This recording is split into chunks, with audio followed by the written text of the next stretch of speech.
Hello दोस्तों। आज हम एक कंपनी के बारे में कंपनी डिटेल्स पेज देखेंगे। उसमें देखेंगे कि क्या क्या डिटेल्स अवेलेबल होते हैं and we will try to place an order. तो लेट्स से हम टाटा मोटर्स डीवीआर पे एक ऑर्डर प्लेस करना चाह रहे हैं। तो हम पहले कंपनी का एनालिसिस करेंगे ब्रीफली। पहले तो हमें अंडरस्टैंडिंग होनी चाहिए हमने कंपनी चूज़ किया है। तो मैं टाटा मोटर्स इसलिए पसंद करता हूँ क्योंकि इस बैकिंग टाटा सन्स से है। टाटा सन्स के बाद बहुत पैसे हैं। TCS is very profitable.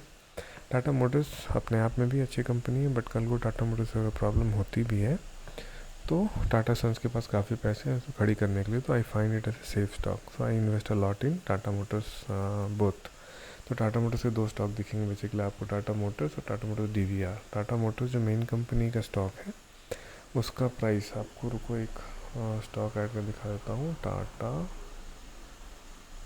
Motors, तो हमने टाटा मोटर्स सर्च किया, इसको वॉच लिस्ट में ऐड कर दिया, मेन वॉच लिस्ट में ऐड किया। अब वो ऐड होता है सबसे नीचे, तो उसको लेके आएंगे सबसे ऊपर में। आप ऊपर भी ला सकते हो। एक फीचर सपोर्टेड है पेटीएम मनी में, तो मैंने रीऑर्गेनाइज कर दिया, तो दोनों दिख रहे हैं। तो जो मेन टाटा मोटर्स की स्टॉक है, इसका मतलब होता है कि एक stock is one voting right. तो अगर आपके पास 10 स्टॉक है तो आपके पास टोटल 10 वोट्स हैं। जब भी एजीएम होगी, एनुअल जनरल मीटिंग, तो वहाँ आप 10 वोट्स दे सकते हो। एनएससी एक्सचेंजेस का एक तरीका है वोटिंग अलाउ करने का ऑनलाइन, आप वहाँ से वोट दे सकते हो, but most of the retail users don't do. जिन्हें बहुत ज़्यादा स्टॉक खरीदे होते हैं वही वोटिंग करते हैं, तो डजेंट मैटर मच। डीवीआर क्या होता है? डीवीआर को बोलते हैं डिफरेंशियल वोटिंग राइट्स। तो both are basically shares of Tata Motors itself. Differential voting rights का एग्जैक्ट मीनिंग होता है कि आपको हर 10 स्टॉक पे एक वोट मिलेंगे। तो जैसे मैं 1340 स्टॉक्स होल्ड कर रहा हूँ तो मुझे 134 वोट्स मिलेंगे, बट अगर 1340 टाटा मोटर्स के होल्ड कर रहा होता तो मुझे 1300 वोट्स मिलते। तो जितने आउटस्टैंडिंग स्टॉक होते हैं लगभग उतने ही वोटिंग राइट्स होते हैं। डीवीआर के 1/10 होते हैं voting rights. Total voting rights मिला के जो सबसे ज़्यादा वोट पड़ेंगे, जिस भी डिसीजन पे सबसे ज़्यादा वोट पड़ेंगे वही पास होता है एजीएम्स वगैरह में। तो यूजुअली रिटेल इन्वेस्टर्स के वोट से ज़्यादा इम्पैक्ट नहीं पड़ता। कभी कभी इम्पैक्ट पड़ा भी है, बट ऐसा यूजुअली नहीं पड़ता है इम्पैक्ट रिटेल यूजर्स का, तो वी नीड नॉट वरी। फ़ायदा क्या होता है डीवीआर में कि आप वोटिंग राइट्स गंवा देते हो बट आपको डिविडेंड ज़्यादा मिलता है। तो अगर टाटा मोटर्स के स्टॉक्स पे 100 रुपये डिविडेंड मिले, तो टाटा मोटर डीवीआर के स्टॉक पे आपको 105% मिलेंगे, यानी 5% एक्स्ट्रा डिविडेंड मिलता है। तो आपने वोटिंग राइट्स गंवाए बट आपको डिविडेंड्स में पैसे ज़्यादा मिलते हैं। तो as a retail investor I believe DVR is more valuable, क्योंकि वोट्स का ऐसा भी ज़्यादा कुछ इम्पैक्ट होना नहीं है, बट जब डिविडेंड डिक्लेयर होगा तो पैसे ज़्यादा मिलेंगे। टाटा मोटर्स 2015-16 तक अच्छे डिविडेंड दिए। वो जब जेएलआर ख़राब परफॉर्म करने लगी तब से गिरने लगा, but that's not point. Let's go into details of this company page. तो हम टाटा मोटर्स की कंपनी डिटेल्स पेज में जाते हैं। तो ये हम देखते हैं पहले चार्ट्स। तो चार्ट में आप अगर 3 साल में देखो तो ये देखो आप स्टॉक चढ़ा है, this is severely come up. Is it good enough to invest? I don't think this should be, मतलब ये अकेला क्राइटेरिया होना चाहिए कि चढ़ रहा है तो चढ़ता ही रहेगा। बट अगर आप थियर में जाओ देखो तो हाईएस्ट क्या था ये, और अभी कहाँ है ये। तो आप मान के चल सकते हो अगर कंपनी अच्छा करे, न्यूज़ पढ़ना ज़रूरी है, तो आप मान के चलते ये और ऊपर जाएगा। तो based on that let's say I decided, मैंने डिसाइड किया कि मैं ये खरीदूँगा। तो अब आते हैं परफॉर्मेंस में, कंपनी अभी कैसा कर रही है, अभी स्टॉक कैसा कर रहा है। तो ये है ओपन। ओपन मतलब कल का जो फ्राइडे का जो लास्ट सेशन था उसमें 153 पे ओपन हुई, पहला ऑर्डर 153 में प्लेस हुआ। उसके बाद मैं आपको बताऊंगा कितने सारे सेशंस होते हैं बेसिकली। तो एक्चुअली मैं ओपन टाइम से पहले बता ही देता हूँ। तो होता क्या है कि 9 बजे हम कहते हैं कि मार्केट ओपन हुआ, तो 9 से 9:08 तक आप ऑर्डर्स प्लेस कर सकते हो। उस टाइम ट्रेडिंग नहीं होती है।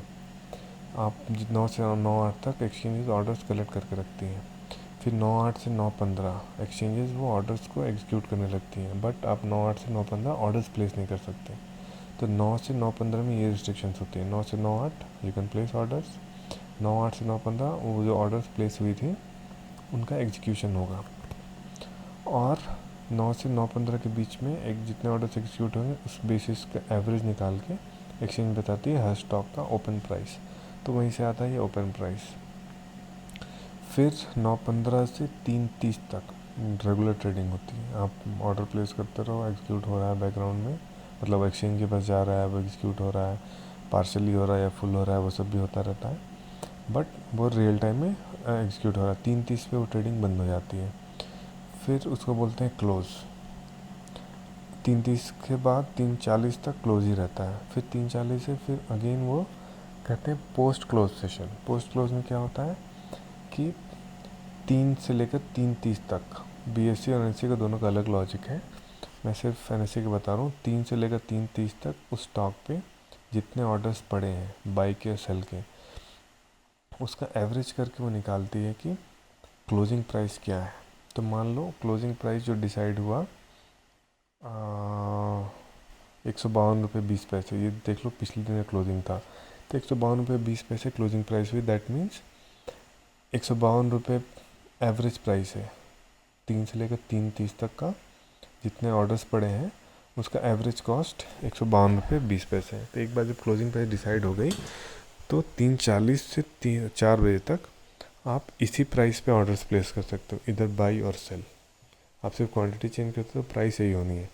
तो अब ध्यान रखो, 9 से 9:08 तक आप कुछ भी प्राइस पे ऑर्डर डाल सकते हो। 9:08 से 9:15 आप कोई ऑर्डर नहीं डाल सकते, जो ऑर्डर्स पड़े हैं सिस्टम में वही एग्जीक्यूट हो रहे हैं एक्सचेंजेस पे। फिर 9:15 से 3:30 तक आप ऑर्डर डालते जाओ, वो एग्जीक्यूट होते रहेंगे जैसे एक्सचेंज के हिसाब से। अगर सामने कोई बाई कर रहा है, आपने सेल किया है तो मैच हो गया तो एग्जीक्यूट होता रहेगा, तो ये चलता रहेगा 3:30 तक। बट 3 से लेकर 3:30 तक वो क्लोजिंग प्राइस डिसाइड करते हैं। मैंने लॉजिक जैसा बताया वैसे क्लोजिंग प्राइस डिसाइड होगी। फिर 3:40 से 4 बजे तक आपको ऑप्शन मिलता है अपने पोजीशंस क्लियर करने का, यानी आपने कुछ खरीदा, आप बेचना चाहते हो तो क्लोजिंग प्राइस पे बेच के निकल सकते हो, या आप कुछ खरीदना चाहते हो, आपने सेल पोजीशन लिया हुआ था, आप उस पोजीशन क्लोज करना चाहते हो, आप कुछ खरीद सकते हो, बट जो होगी 3:40 से 4 बजे तक क्लोजिंग प्राइस पे होगी। तो ये 4 सेशंस होते हैं बेसिकली एक्सचेंज में, 9 से 9:08, 9:08 से 9:15, फिर 9:15 से 3:30, फिर 3:40 से 4, ये 4 सेशंस होते हैं रोज़ के रोज़। बट इसके अलावा से ट्रेडिंग और भी होती है। मुहूर्त ट्रेडिंग एक होती है जो कि धनतेरस के दिन होती है, दीपावली के दिन, सॉरी, दीपावली के दिन होती है। और कभी कभी एक्सचेंज धनतेरस ट्रेडिंग भी कराती है, तो उसके अलग टाइमिंग्स आते हैं। यूजुअली मुहूर्त ट्रेडिंग शाम के 6 से 7:30 तक होती है दीपावली वाले दिन, अगर छुट्टी होगी तो भी होगी। और अगर वो वर्किंग डे हुआ एक्सचेंज का तो 4 बजे मार्केट क्लोज हुआ है, वो 6 बजे फिर ओपन कर देंगे मुहूर्त ट्रेडिंग के लिए। धनतेरस में भी होता है, अगर छुट्टी होगी तो वही, अगर एक्सचेंज टाइमिंग्स अलग अलग देती हैं, बट यूजुअली वही 6 से 7, 7:30 तक होता है। ये भी कभी होता है धनतेरस ट्रेडिंग, कभी कभी कैंसिल भी हो जाता है, बट दीपावली पे मुहूर्त ट्रेडिंग हमेशा होती है। तो उस दिन भी यही होता है, आपको 8 मिनट का, मतलब ये 4 सेशन हमेशा ही होते हैं। तो आप जब भी ट्रेडिंग करोगे आपको ये 4 सेशन मिलेंगे ही। तो ये था डिटेल्स कि ओपन और क्लोज क्या होता है। टुडेज लो, लोवेस्ट वैल्यू, यानी मान लो स्टॉक कितना चला गया, लोवेस्ट कितने पे गया था, फिर वैसे ही उसका दूसरा पहलू है टुडेज हाई, कि हाईएस्ट कितना गया था। 52 वीक लो कि इस 300 पिछले 365 दिन में लोएस्ट वैल्यू क्या था, और 52 है 365 दिन में हाईएस्ट वैल्यू क्या था। फिर लोअर सर्किट, अब आपको लोअर सर्किट अपर सर्किट का कॉन्सेप्ट बताता हूँ। ये होता है सेफ्टी के लिए। तो बेसिकली आप ऑर्डर्स कई तरह के प्लेस कर सकते हो। एक होता है लिमिट, कि इतने पैसे पे इतने स्टॉक्स खरीदने हैं। चलो पहले खरीद के दिखाता हूँ। ये बाई किया तो मैंने क्वांटिटी एक डाली, तो आपने देखा होगा एट मार्केट आ रहा है। एट मार्केट मतलब आप ऑर्डर प्लेस करोगे, मार्केट में जो भी अभी प्राइस अवेलेबल है उस पर खरीद लिया जाएगा। कस्टम प्राइस मतलब आप डाले हो कि मेरे को इतने पे ही खरीदना है, तो प्राइस इतना टच होगा तो आपका बाई एग्जीक्यूट हो जाएगा। Same is with sell as well. अगर आप सेल करना चाहते हो तो सेल के लिए वही है कि इतना प्राइस टच होगा तो बेच दो, या तो मार्केट में सेल कर दो, जो भी मार्केट में प्राइस चल रहा है उसको सेल कर दो। अब मार्केट में बेचने का रिस्क ये होता है, मार्केट टाइप ऑर्डर प्लेस करने का, कि अगर सामने से किसी ने बहुत ऊंचा ऑर्डर डाल के रखा, मान लो अभी 150 के आसपास स्टॉक का ट्रेडिंग हो रही है, आपने एक मार्केट ऑर्डर प्लेस किया कि मार्केट में जो प्राइस है वो दे दो, और किसी ने दूसरे एंड से सेल डाल दी 190, 150 पे ट्रेडिंग चल रही है, 190 डाल दिया, तो हो सकता है आपका ऑर्डर एग्जीक्यूट हो जाए, बट आपको पता नहीं था। तो ऐसे सिचुएशन से बचाने के लिए एक्सचेंजेस क्या करती हैं, ये अपर सर्किट डालती है कि जो ट्रेडिंग हो रही है उससे कुछ पैसे कम, उससे कुछ रुपए कम और उससे कुछ रुपए ज़्यादा तक ही आप ऑर्डर प्लेस कर सकते हो, बेहिसाब कुछ भी नहीं डाल सकते। तो this is for customer protection, customer को, एंड यूज़र को बचाने के लिए ये सारे रिस्ट्रिक्शन डाले गए हैं। तो लोअर सर्किट बताता है कि इससे नीचे के ऑर्डर आप प्लेस नहीं कर सकते हो, अपर सर्किट के इससे ऊपर के ऑर्डर आप प्लेस नहीं कर सकते हो। वॉल्यूम बताता है कि कितने शेयर्स बिके, टोटल बाई सेल कितना हुआ, कितने, मतलब मैंने 10 बेचे, सामने में किसी 10 ने खरीदा, तो वॉल्यूम हो गया 10। वैसे ही बहुत लोगों ने बाई सेल किया, तो टोटल वॉल्यूम में 18,13,13,000 के आसपास वॉल्यूम है इसका। तो वॉल्यूम से पता चलता है मार्केट में लिक्विडिटी कितनी है, मतलब स्टॉक पे लिक्विडिटी कितनी है। फिर एवरेज प्राइस कितना है कि टोटल जो बाई सेल हुए वो उसका टोटल वैल्यू एवरेज क्या होगा, टोटल बाई सेल का जो एवरेज प्राइस है दैट इज़, मतलब जितने हुए 18 लाख जो ट्रेड्स हुए, 18 लाख ट्रेड्स बाई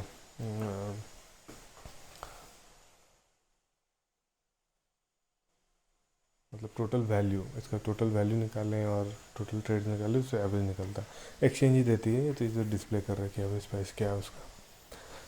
तो ये था ईयरली परफॉर्मेंस। अब प्राइस अलर्ट्स, प्राइस अलर्ट्स में आप अगर रोज़ आप खोल के ना बैठना चाह रहे हो, आप चाह रहे हो कि एक पर्टिकुलर प्राइस पॉइंट टच करे तो मेरे को नोटिफिकेशन आ जाए, उसके बाद मैं लॉग इन करके ऑर्डर प्लेस कर दूंगा, बाई सेल जो भी चाहता हूँ। तो you can place on order कि मान लो 180 छूता है तो मुझे बता दो। तो सिस्टम क्या करेगी कि आपको एक ईमेल भेज देगी, एक पुश नोटिफिकेशन भी आ जाएगा, तो यू विल नो कि प्राइस टच कर चुका है, तो आप जाके ऑर्डर्स प्लेस कर सकते हो।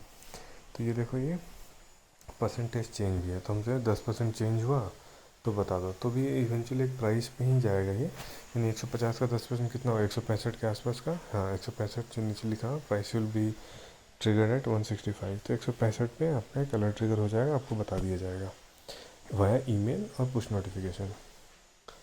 तो ये हमने सेट कर दिया अलर्ट, ठीक है। अब वो था अलर्ट। अब उसके अलावा से सिमिलर कंपनीज वही होती है कि टाटा मोटर्स जिस सेक्टर में है, उस सेक्टर में जो जो कंपनीज़ हैं those are called similar companies. तो जैसे टाटा मोटर्स डीवीआर है, तो टाटा मोटर्स खुद का भी चला आ रहा है क्योंकि अलग स्क्रिप्ट की तरह ये बिक रहा है। फिर अशोक लीलैंड है उसी सेक्टर में, फोर्स मोटर्स है उसी सेक्टर में, एसएमएल ईसुजू है उसी सेक्टर में। ये 5 ही दिखाते हैं, शायद आगे ज़्यादा दिखाएं या ना भी दिखाएं। तो अब मान लो हम एक बाई ऑर्डर प्लेस करते हैं अभी, बट मैं जो ऑर्डर प्लेस कर रहा हूँ ये रात हो चुकी है, तो ये ऑर्डर एक्सचेंज के पास जाएगा नहीं। मान लो मैंने 150-60 पे किया, ठीक है। तो ये ऑर्डर क्या करेंगे, ये लोग EMO आफ्टर मार्केट ऑर्डर की तरह सिस्टम में सेव कर लेंगे। तो ये देखो मैसेज आया, order saved successfully. That means अब कल जब ये मार्केट ओपन होगा तो ये ऑर्डर मेरे बिहाफ पे ऑटोमेटिकली प्लेस कर देंगे। अब EMO ऑर्डर की एक लाइफ साइकिल होती है। EMO ऑर्डर जब आपने सबमिट किया और नेक्स्ट डे एक्सचेंज को भेज ही दिया जाएगा, और उसके बाद अगर वो एग्जीक्यूट हुआ तो ठीक, नहीं हुआ तो कैंसिल हो जाएगा। तो EMO ऑर्डर आपको रोज़ रोज़ प्लेस करने पड़ेंगे। आप चाह रहे हो कि ड्यूरिंग मार्केट आवर्स आप ऑर्डर ना प्लेस करना पड़े, आपके पास टाइम नहीं है, तो आप EMO ऑर्डर डाल के छोड़ दो, वो एक्सचेंज के पास चला जाएगा। एग्जीक्यूट हो गया तो ठीक, नहीं तो फिर दूसरी रात में आप चेक कर लो, एग्जीक्यूट हो गया तो ठीक, नहीं हुआ तो फिर दूसरा डाल लो। तो इन्वेस्टर्स के लिए दिस इज़ हेल्पफुल, क्योंकि इन्वेस्टर्स क्या करते हैं, ट्रेड उनको करना नहीं होता, बाई सेल करना नहीं होता, तो वो एक ऑर्डर डाल के छोड़ दो सिस्टम में, एग्जीक्यूट हो गया तो मिल गया, दूसरे दिन नहीं तो फिर ऑर्डर डाल दो। अब दूसरा तरह का ऐड ये होता है कैश एंड कैरी में। कैश एंड कैरी का मतलब होता है जितने पैसे उतने का स्टॉक खरीद सकते हो। दूसरा तो उसमें भी 2 तरीके होते हैं प्लेस करने के। ड्यूरिंग मार्केट आवर्स प्लेस करोगे तो इमीडिएटली एक्सचेंज के पास जाएगा, आफ्टर मार्केट करोगे तो EMO ऑर्डर यानी पेटीएम मनी अपने पास सेव कर लेगी और जब मार्केट खुलेगा तब एक्सचेंज को भेज देगी। दूसरा होता है MIS ऑर्डर। तो यहाँ आपको दिखेगा डिलीवरी एक option, this is cash and carry, this is for intraday. इसका ऑर्डर अगर हम प्लेस करना चाहेंगे तो ये प्लेस नहीं होगा।